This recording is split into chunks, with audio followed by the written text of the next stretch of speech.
Hello, LP Brown artists. Welcome to another week of art. I had so much fun with all of you, and I enjoyed seeing your art, your Frida Kahlo art from last week. This week, we are focusing on another spectacular artist named Yayoi Kusama. And she's from Japan. You might recognize some of her artwork. She's all about spots, dots everywhere.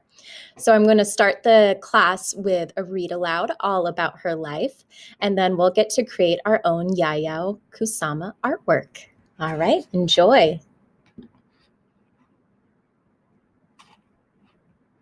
Yayoi Kusama From Here to Infinity by Sarah Suzuki, illustrated by Ellen Weinstein.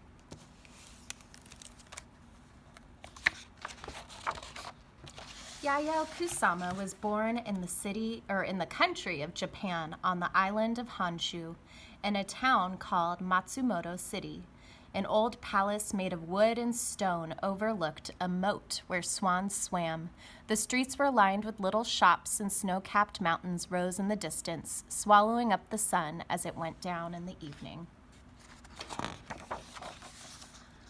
Yaya's family owned nurseries where all kinds of flowers and vegetables grew, and workers tended to the plants as they matured from seeds to sprouts to stalks. But Yaya yearned for a different life, far from the countryside. She dreamed about what lay beyond the mountains in places far from Matsumoto City. She longed to leave home and see the world. And I want you to think, do you really think these plants looked like this? Or is it possibly her imagination?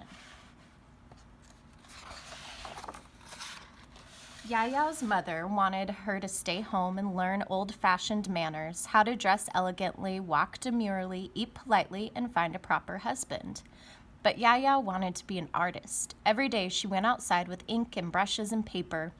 She drew things she saw and things she imagined. She looked closely at the pebbles that lined the riverbed and at the leaves and stalks of plants. When she was older and studying in art school, her teachers disapproved of her work, and they demanded that Yaya paint in the traditional, precise Japanese style. When she was 28 years old, she packed up her silk kimonos and thousands of drawings and stuffed dollar bills into the toes of her shoes. It was her first airplane trip. There were only 4 other passengers, and the weather was stormy with rain and lightning. The airplane wobbled and dipped as it flew to America. Whoop. In New York, Yaya went to the top of the Empire State Building, the tallest building in a city full of tall buildings. When she looked down, she saw buses and cars and yellow taxis zooming up and down the avenues. From up on the 86th floor, they looked like dots. She felt very far from quiet Matsumoto City and her mother's rules. Here it seemed anything was possible. Yaya set about turning her drawings of dots into paintings. The dollar bills that she had brought to America quickly ran out, and she spent what little money she had left on paints and canvases. She worked day and night. She painted when she was cold. She painted when she was hungry. She painted when she was lonely. And she turned her dots into sculptures, too, into soft tubes that covered sofas and chairs and books. She was devoted to her dots. For her, they were a way of thinking about the world among the stars as one dot among millions of others. They were a way of thinking about infinity. Sometimes when she grew frustrated, she visited the Museum of Modern Art. She gazed at paintings by other artists, and she thought about why and how they were made. Her paintings seemed so different from those she had seen at MoMA. When she was at last ready to show her artwork in public, she invited all the friends she had made in New York. When she arrived, a crowd was spilling out onto the sidewalk.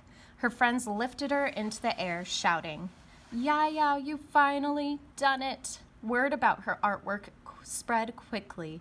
Her friends told their friends, newspapers wrote about her work, and reporters clamored to interview her about her dots.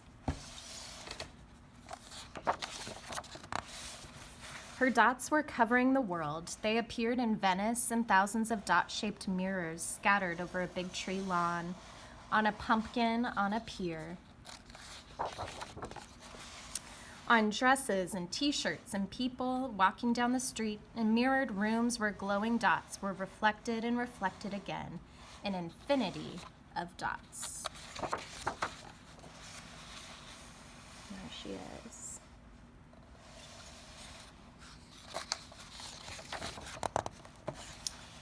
Having visited many countries all over the world, Yayoi returned to Japan. The country had changed since she left, with many different artists challenging the old traditional style, as Yayoi had been doing all along. Look, even her dog is polka dotting. She still lives in Japan, and she continues to paint her dots every day. And here is some artwork by Yayoi, infinity nets, untitled, flower, number F. Here's this couch, this chair. How cool is that? This is one of my favorites. It's called Infinity Mirrored Room, the souls of millions of light years away. So you stand in here and you're surrounded by dots and mirrors. It's like you're in space. And this is called the Obliteration Room, a room covered in dots, like something exploded.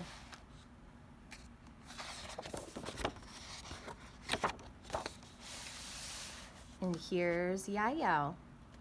And I believe she is about 90 years old. She was 88 when this book was written, and she's still creating art. It's pretty amazing.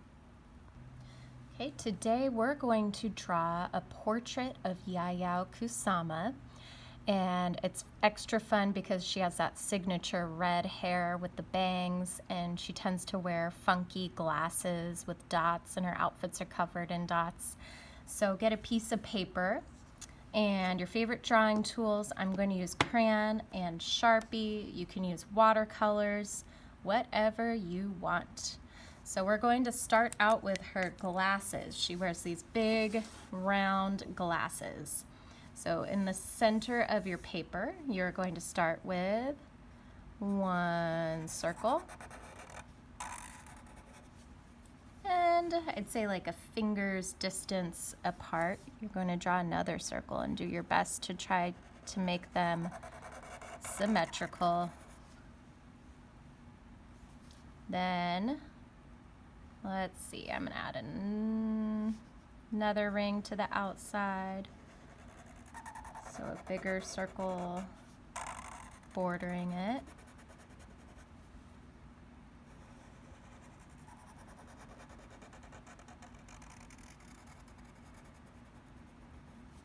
Okay, and then our glasses are connected with a little band there.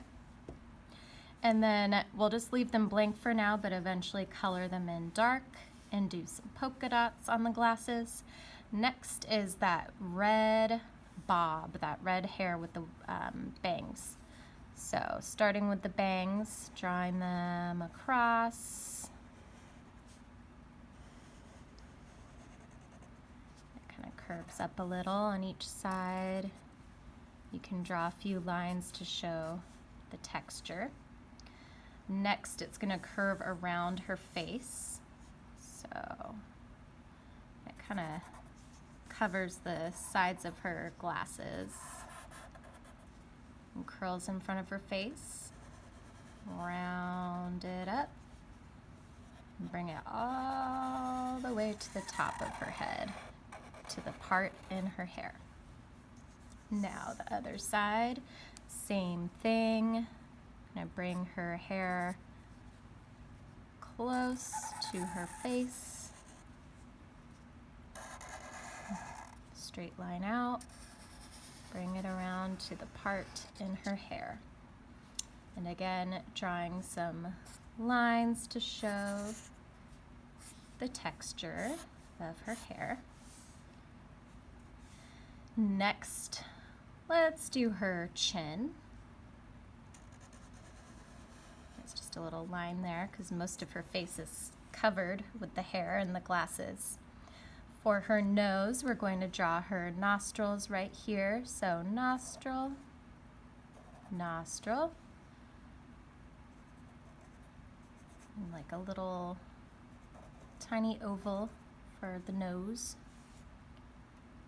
Then a little line to show that she has the bridge of her nose there.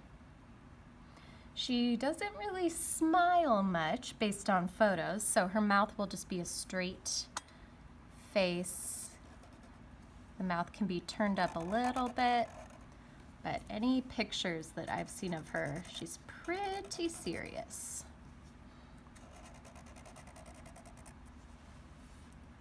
I made her look kind of happy there. And she is about 90 years old, so we're gonna draw some of those lines on her face, some Now we're going to do her neck.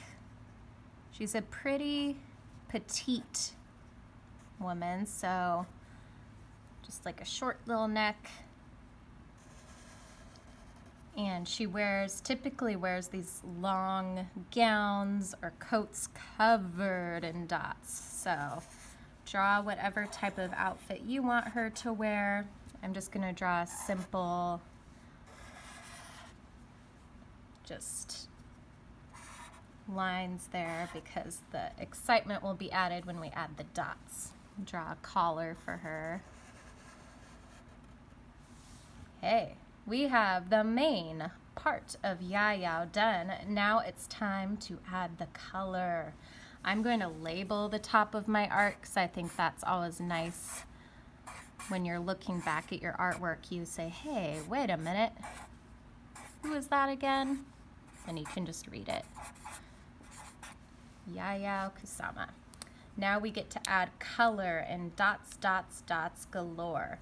So I'll do my time lapse. You go ahead. You can watch, follow along, or pause the video.